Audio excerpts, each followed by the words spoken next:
on the earth. They come in at a certain point, they grow to a certain point, they go back to being a child, and then they go back to spirit. And then this place is nothing more than a training ground. It's a battlefield. And we come here because when you're in spirit, nothing can hurt you. You can't be afraid of anything. And there is no risk. And you remember everything. We come here to be vulnerable so that we can love the challenge of going through everything again. In other words, when you're in spirit and it's so perfect and it's so beautiful, it is an incomplete life because there's no vulnerability.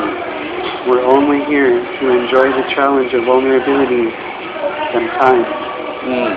Time is, ultimately someday you'll understand that there is no such thing as time. I'm not even going to try to teach you that. But just be aware we go from spirit to being a fragile, weak being here. And then we go back to spirit. And then we review how we did in the weakness. You've touched on that before. That makes a lot of sense. Do you think there's ever going to become a time in our life when we're going to be forced to make an important decision? Each individual person? Like there's two doors, you have to choose one? Well, ultimately you can be in two places at once, and you can do two things at the same time. How do you figure? You can be your signal can be two separate radio stations at the same time.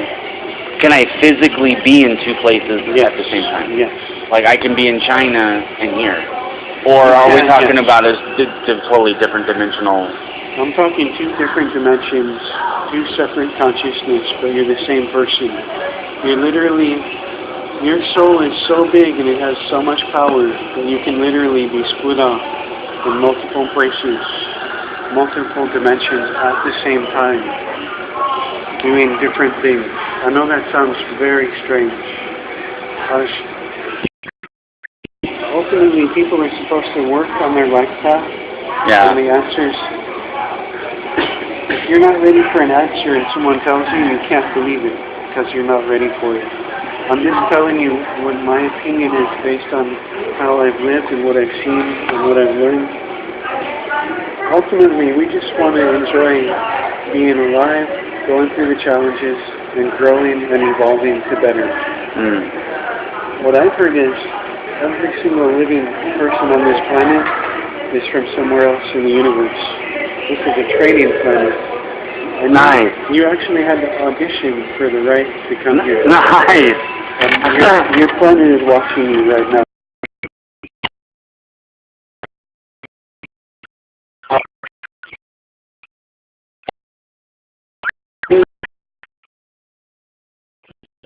Superstar was here to represent your kind.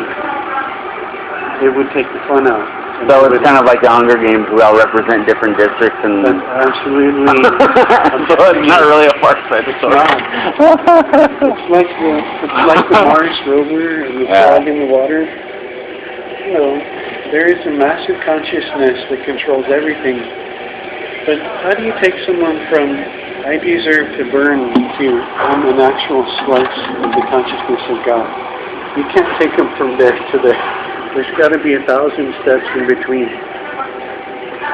But ultimately, all there is love and light and God and consciousness and choice. There is nothing more than that.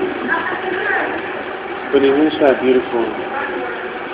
But we have to be split off so that we can enjoy what it means to be alive and grow and to enjoy the challenges.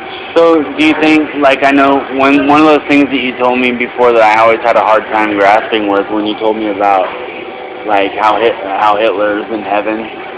Was he on display and he did a good job and that's why... Hitler was formed out of the collective will of millions and millions of people storing hatred in their hearts. And they fed it. They fed him and then he was born and he was created by him. But ultimately God loves us so much that he lets us hate each other and not do anything about it so that we can figure it out on our own. No matter how much pain we cause to ourselves, God will not step in. Because ultimately we should eventually choose based on our own internal love to come together. And it's going to either get worse and worse or better and better. You know how you were talking about unconditional love? Yeah. Absolute commitment. You make any choice you want and you'll stand by that person.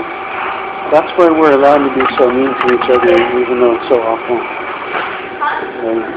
Yeah, well, the meanness balances the love. And without meanness, love cannot exist. Without the darkness, the light cannot. Ultimately, when you get to the point of there is no such thing as judgment, there is no such thing as good and bad, there is only choice, and there is only free choice. And there's only where you are, and if you want to go upwards or go downwards from where you're at. That is all there is. It is that simple. But still, we're supposed to love being here.